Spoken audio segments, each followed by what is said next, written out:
Daba virusuna qarşı xüsusi dərman yoxdur, yəni bildiyiniz kimi. Müalicə əsasən dəstəkləyici və dezinfeksiya edici tədbirlərdən ibarətdir.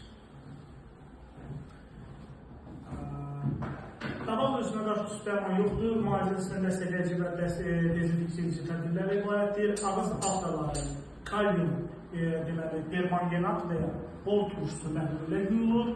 Ayaqlardakı yaralar yod, xloramin, krezol məhlulu ilə təmizlənir. Heyvana yumuşaq və qidalı yem verilir.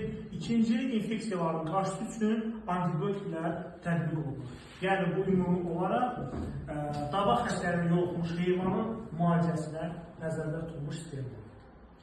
Profilaktik tədbirlər. Heyvanlara dabaq peyvəndi mütəmadi olunmalıdır. Xəstə heyvanlar dərhal təsərrüfatdan ayrılmalıdır.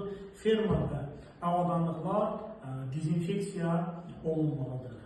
Yeni gətirilən heyvanlar isə karantində saxlanılmalıdır.